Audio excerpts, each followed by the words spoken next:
Forgotten Spies. A Refton and Thomas novel. Book 1. Joshua Kern. Prologue. Lexie held the letter from the safe deposit box with trembling hands in front of her. This age-marked envelope contained the secrets they had been looking for. The sound of tearing paper filled the room as she ripped it open and carefully unfolded the paper inside. The contents of the box were everything they had been hoping for, and more. "Do you know what this means?" she asked after reading the letter aloud to Jay. Her eyes were glistening with unshed tears, while her cheeks were wet with the countless others that had already fallen. Jay nodded silently, in shock at what she had read. "We know who my parents are now. Your grandpa was wrong, just like we thought," he managed to utter after a moment, his voice thick with emotion. The cold rasp of a slide being pulled back on a gun echoed through the room, bringing them back to reality. "Is that really something the two of you should be worrying about right now?" Jay stilled, as next to him Lexie barely dared to breathe. Slowly they both swallowed in fear, before turning to see who had joined them. Chapter 1. The front door of the house Jay lived in with his grandfather burst open as he rushed out, his feet slapping loudly against the wooden planks of the front porch. The door slammed shut behind him as it bounced off the house, cracking the glass of the small window inset near the top of it. He paid no mind to the blue sky completely devoid of clouds. Nor did he acknowledge the clean, crisp bite of the morning air that held hints of the new life that came with spring. James Refton, known to his family and if he had friends as Jay ran down the pathway through their yard and to the sidewalk beyond. It was a warm, beautiful day, but he saw none of it. The eyes that should have been noticing the world around him were instead focused on the argument that he had just run out on with his grandfather. Emotions that were becoming harder to control every day warred against his self-control. The near-daily disagreements were the leading cause behind that particular difficulty. This marked the 10th argument they had had about Jay not going away to college that week alone. For the teen, it was a simple matter. He was unwilling to leave the old man and only family he had left alone. If only his grandfather would understand that. Sure, Jay had already graduated from high school, but the window for him to go to college was by no means near closing. He had spent the last 2.5 years taking care of his grandfather, and he wasn't about to stop now. He was only 20 years old. There was plenty of time left for him to continue his education at a later time. Who knew how much time his grandfather Jethro had left? His health had been declining the last few years. He had promised his parents that he would look after him, and it was a promise he intended to keep. He didn't mind putting his life on hold. Family mattered, and that was all there was to it. He understood why his grandfather considered it important, and what he was trying to tell him, he did. At the same time, his mind was already made up, and as long as it was just the two of them, it wasn't going to change. He wished they could just let the entire matter drop. In his opinion, what his grandfather was asking him to do was leave him all alone and abandon him when he needed someone there the most. At one time, years ago, college had been an important part of his future. That was before the accident that had taken the lives of his parents. Like people would expect, such a loss had changed his way of thinking and what was important. It had changed his grandfather too. Before the accident, he had been a healthy 65-year-old man with muscle and energy to spare. Now his health had taken a steep dive during his junior year of high school, and it only continued to get worse. His age had caught up to him with a vengeance, and the need to have someone watching him had increased at the same time. He was determined to be that person. They had no one else and couldn't afford an in-home nurse. Even if the stubborn old man wouldn't admit it, they had limited options. Jay knew that all Jethro wanted was for him to have a life of his own. Under the surface of their arguments concerning college were the hints that told the truth. Jethro did want him to go to college, but more importantly, he wanted his grandson to live his life. Only he knew how much Jay had put his life on hold. Even before the accident that took his parents, he had been doing it. Now he had been doing it for so long that it was easier, and didn't even seem important. When he was younger, he had rationalized that he would eventually get to something when the time was right. The time was never right. Originally, he had started the process because they were constantly on the move. His parents' work took them all over the country. At times he thought they almost seemed to be running from something. Jay was always the new kid. Eventually, he grew tired of trying to make new friends or even meet people when they moved. It was easier that way. Now he had one more thing to focus on while putting his own matters on hold. His grandfather's health. It was clear that if it kept declining as it had been, then he wouldn't have long to live. It was a truth that Jay refused to lie to himself about. Until that sad day he became truly alone in the world, he would wait. He was good at that. The rough cobblestones of the path changed to smooth concrete as Jay reached the sidewalk in front of the house. He kept running, feet pounding against the ground as they carried him away. There was no destination in mind, only the desire to escape the conversation that awaited upon his return. He was near the edge of a small neighborhood park when he saw the old man looking blankly up at the sky. It was a sight that tugged at his heartstrings, and he found himself wandering over to him. "Are you all right?" Jay asked as the older man remained unmoving. "That cloud just looked like something I thought I recognized." Unfocused eyes turned to Jay, a glimmer of madness showing within the dilated orbs. Turning away, he began to mumble to himself. He could be the one right age, and there is something familiar about him. Jay backed away, upon registering what he was mumbling about. The words sending alarm bells ringing through his mind. "Right, well, I'm glad that you are," he wasn't sure of how to finish that sentence. There was clearly something wrong with the elderly man. The only thing he could say for sure to have established was that he was alive. It was not exactly a high bar he needed to clear on that one.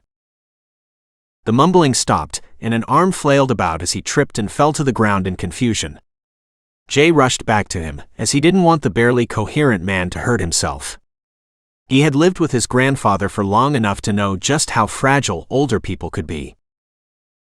The barely coherent man groaned and blinked. His eyes focused on Jay's face as the cloud of confusion in them lifted for a moment. With a quick move that belied his obvious age, he grabbed Jay's arm in a firm grip and pulled him closer. His eyes never left Jay's face. "It was you. I found you, I really finally found you." He mumbled under his breath, the words barely making it to Jay's ears as they drifted away on the wind.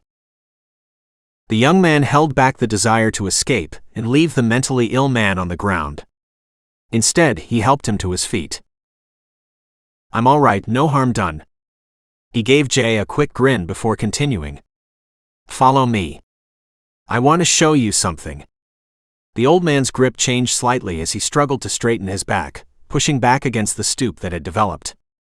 His back cracked repeatedly as he straightened, struggling to come to his full and imposing height. He was tall, very tall in fact. Normally, Jay didn't think of himself as short or tall. He was a fairly normal height of just over 6'1", which was how he liked it. He wasn't so short that he got made fun of, nor so tall that he stood out. In his own thoughts, he was the perfect height. In that particular moment, however, he felt short. The wrinkled old man dwarfed him by at least 4 inches. The almost painfully tight grip on his arm changed again as the man turned and tried to pull Jay along with him. It was as though the confused grandpa figure he had seen minutes before was nothing more than a lie. "Wait, hold on," Jay protested, trying to resist the firm grip on his arm. "Who are you? Where are you dragging me to?" Despite the strong grip on his arm, it wouldn't have taken much for him to break out of it. The problem was doing it in a manner that didn't result in his would-be captor's hand or arm being broken. No response was forthcoming to his question, and it had become abundantly obvious that the man wasn't in complete control of his mental faculties. Not that he was completely gone mentally. When he had spoken after seemingly recognizing Jay, the light had still been on in his eyes. Someone had been home for at least a few seconds when that happened. It wouldn't have felt right if he was to injure and then leave someone like that alone. Besides, Jay reasoned that he could take care of himself if anything happened. Not that he believed he was in any real danger. Without saying anything, he gave in and allowed himself to be pulled along. The pace was a slow and somewhat off-balance stumbling gait that was the best the man in front of him could achieve. He would follow the elderly man and let him show whatever it was that seemed so important in his addled mind.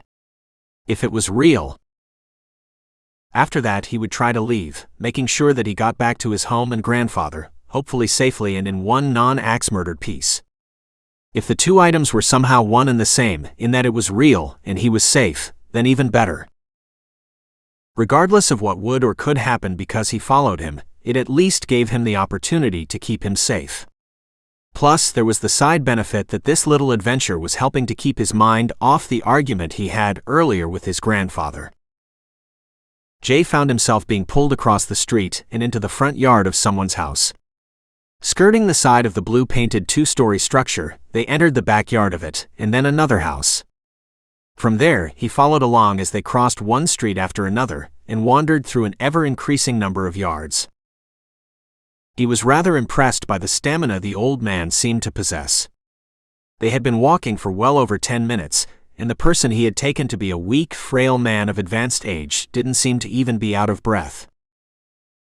It was only when they walked into an open garage that Jay began to question his decision.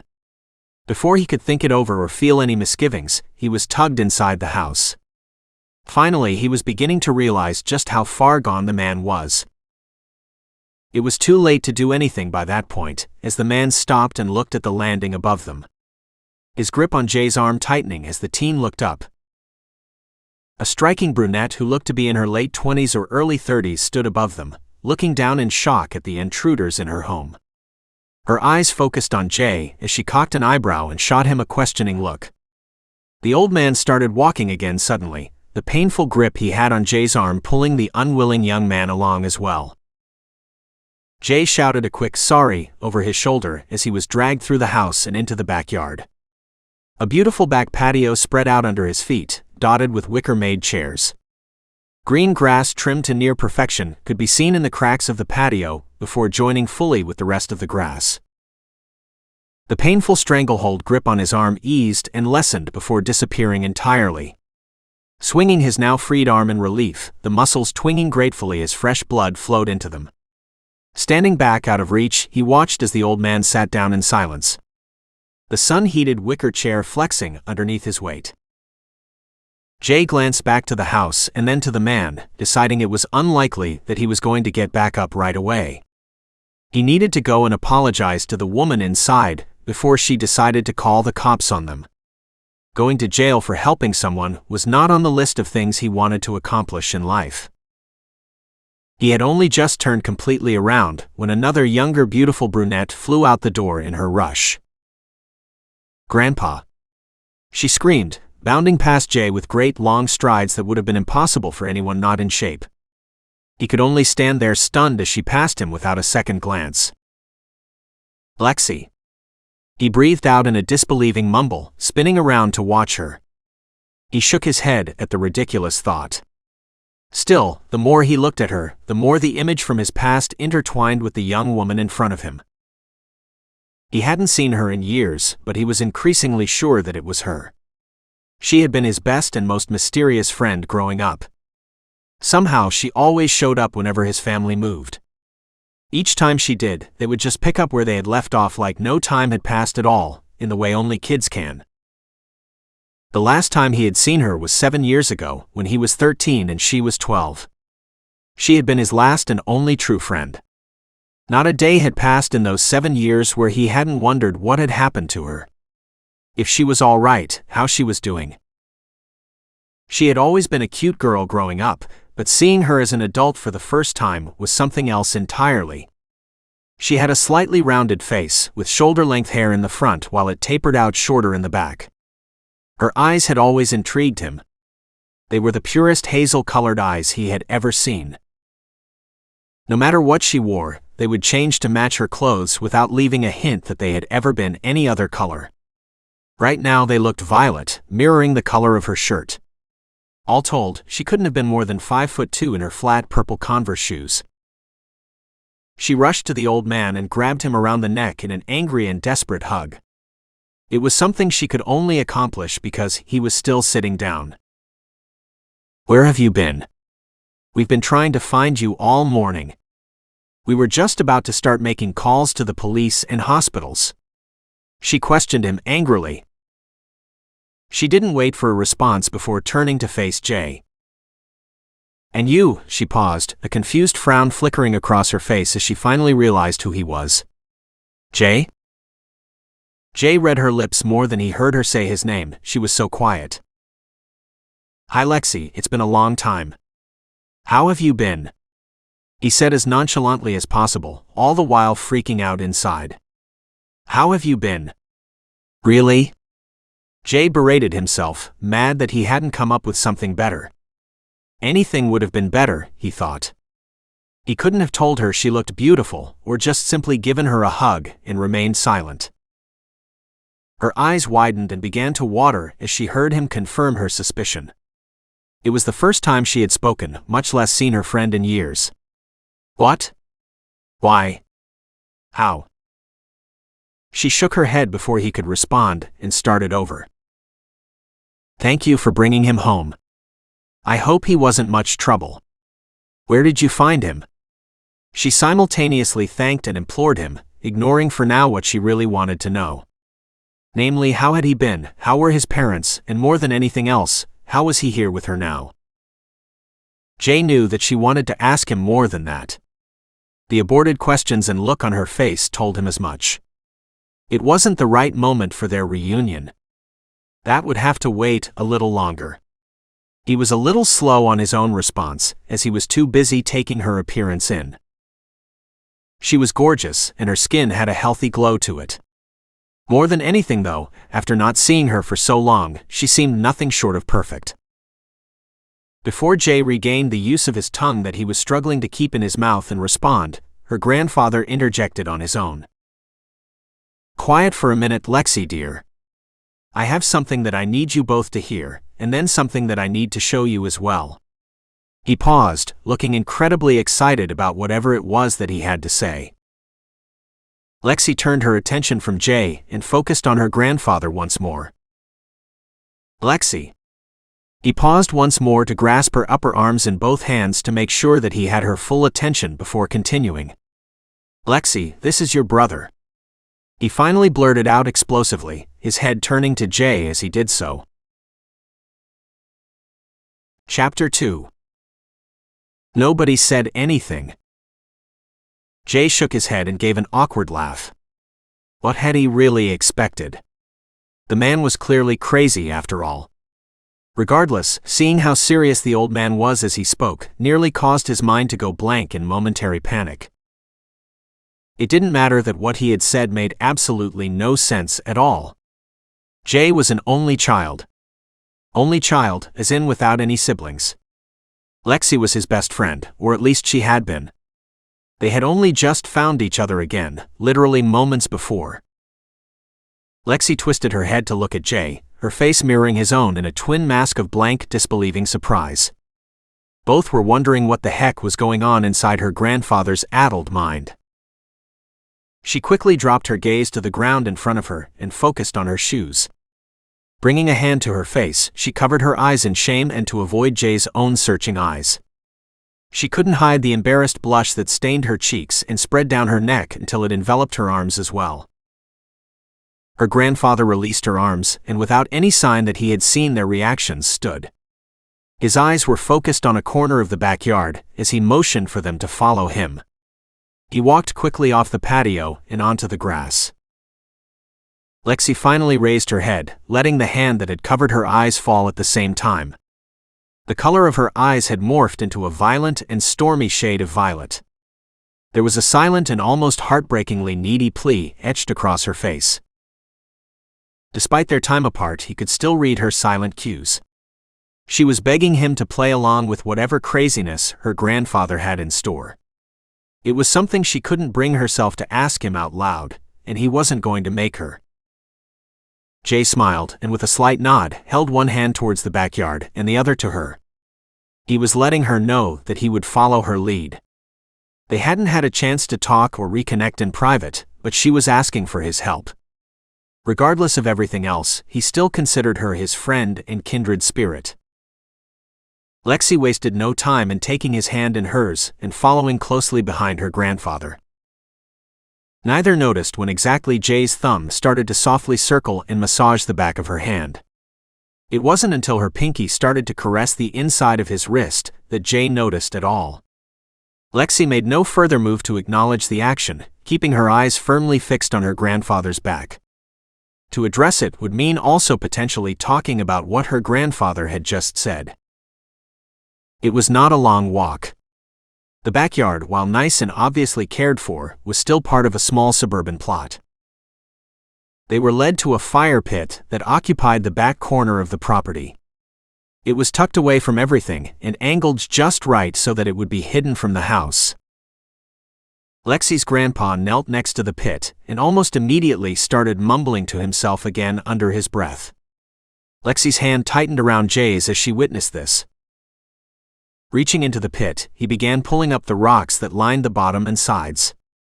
Carefully, he set each one to the side of the hole, making sure that none fell back into it and onto his searching hands.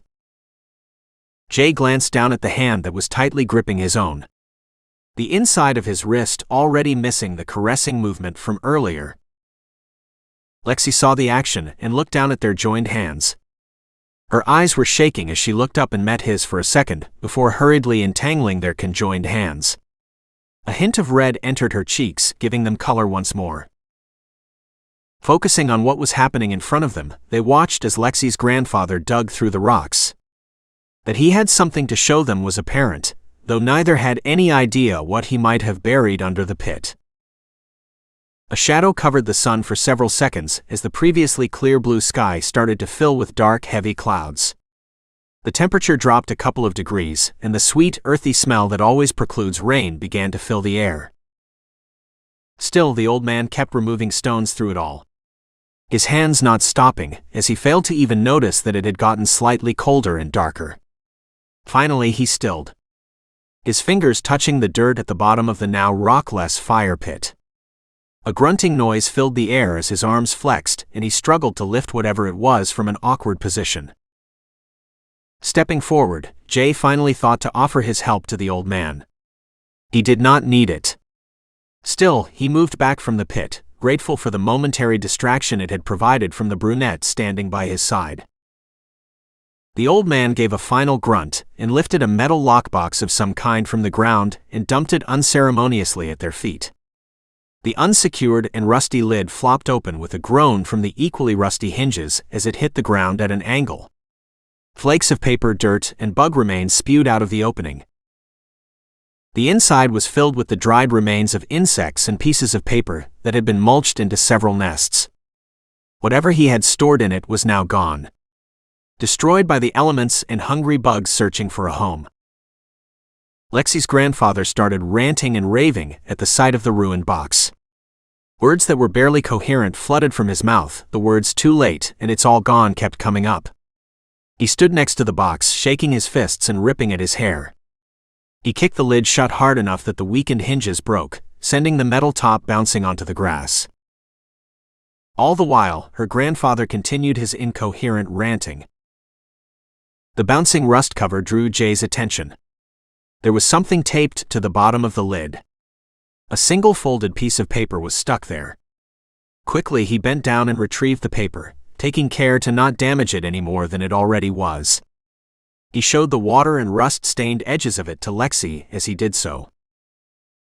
A fat raindrop hit the ground beside Jay as he straightened.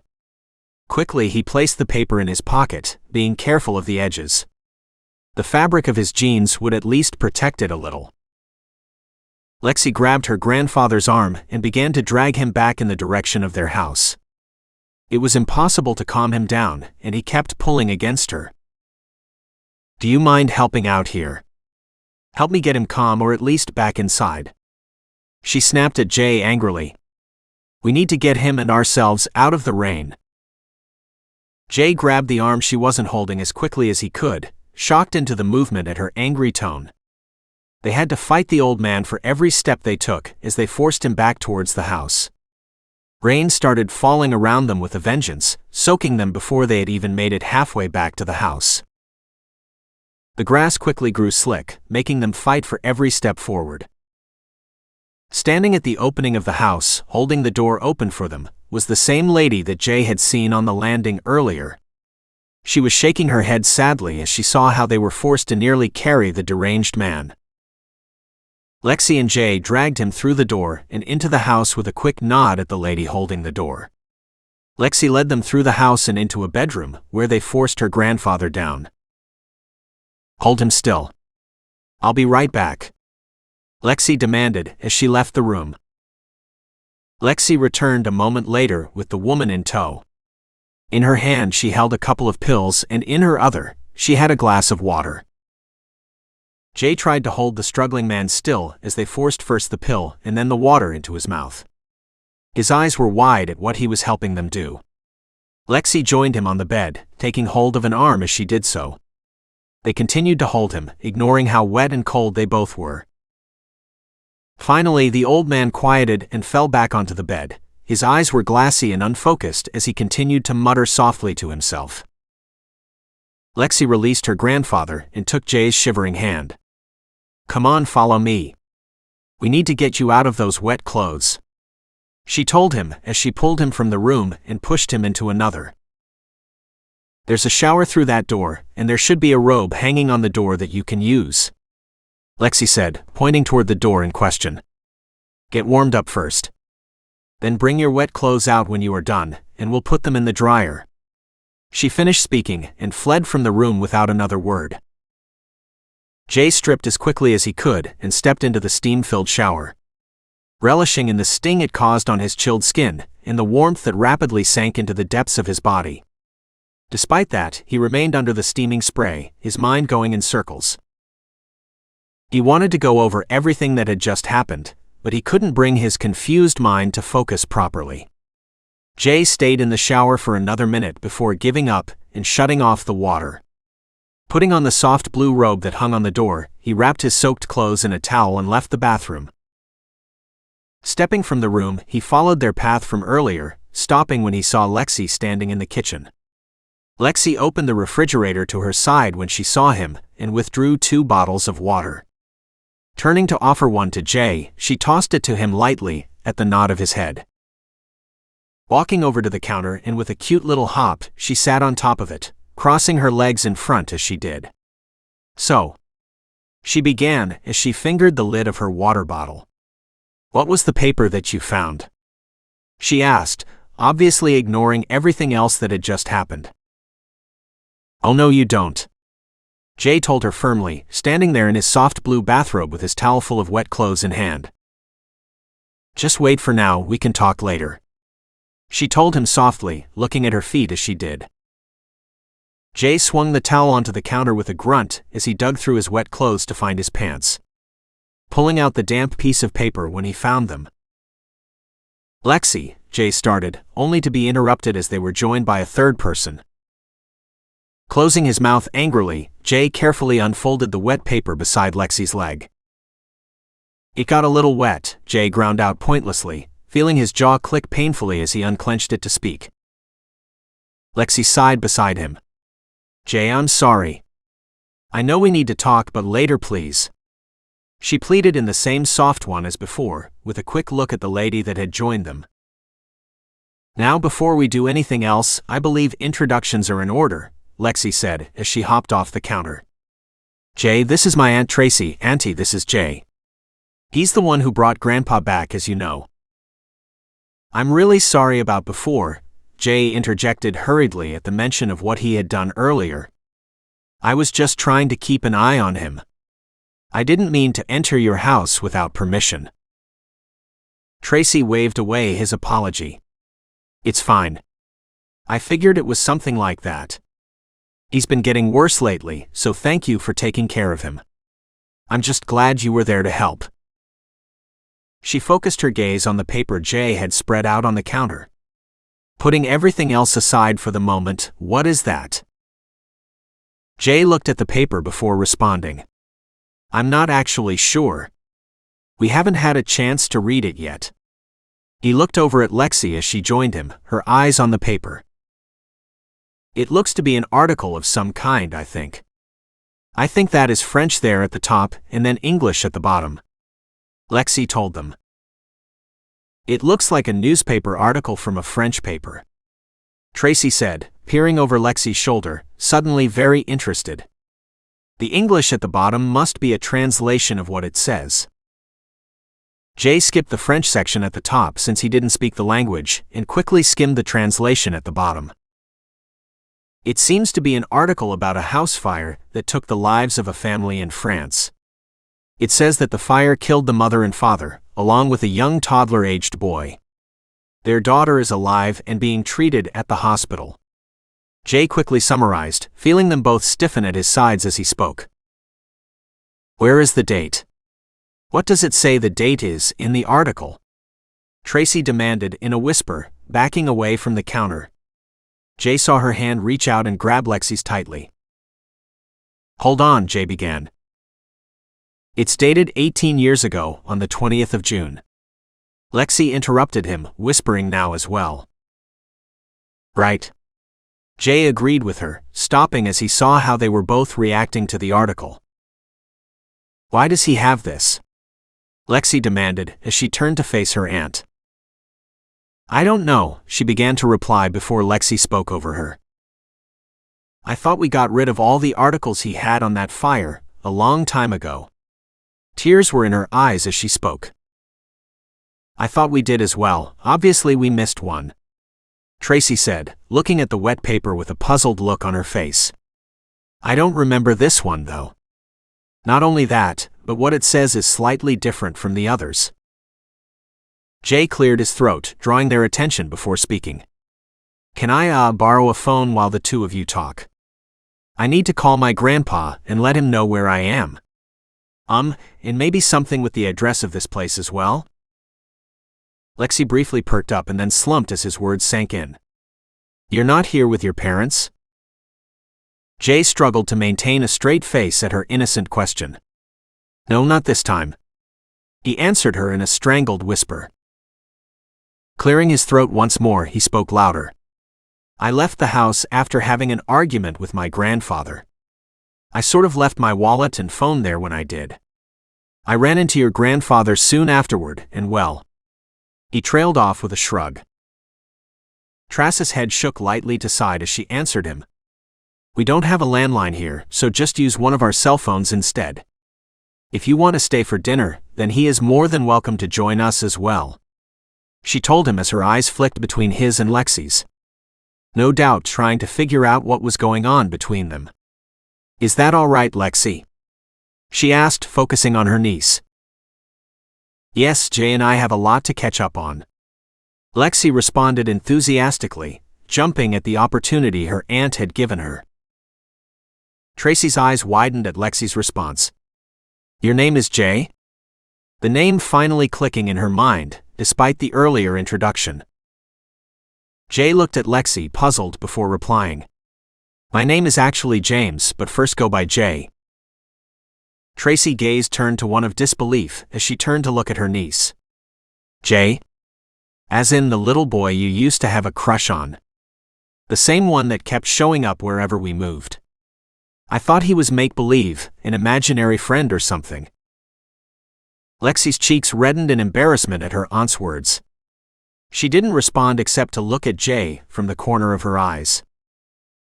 Yes, I believe that would be me, and she wasn't the only one with a crush. Jay felt his cheeks redden as he spoke the words. He hoped that by admitting it had been mutual, it would help Lexie to calm down. As a kid, she had been his best friend and first crush. If they had remained in touch instead of losing contact, then maybe it would have fizzled out or changed into something more. Just seeing her again after all this time was doing things to his insides. Lexie shook her head lightly, her eyes firmly fixed on the floor.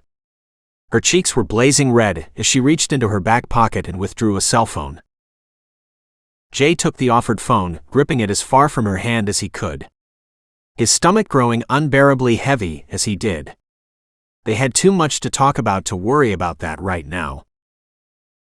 Jay stepped from the room, accepting a piece of mail with their address on it from Tracy as he did so, and dialed his grandpa's number. Speaking quickly, he told him where he was.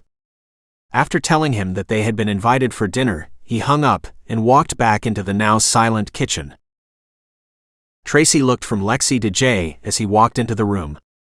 It sounds like the two of you have a lot that you need to talk about with each other. Why don't I wait outside for his grandfather while the two of you talk? Lexie and Jay glanced at one another for a second before turning to Tracy. That would be nice, thanks, Aunt Tracy. If you don't mind doing that, I would be grateful. They replied in turn. Let me put those in the dryer for you while we wait, Tracy said, holding her hands out for Jay's wet clothes. Oh, thank you. It would be nice to wear actual clothes, Jay said, laughing as he handed the bundle of wet clothes to her with a smile. Tracy backed away from them with a grin and walked towards the front of the house.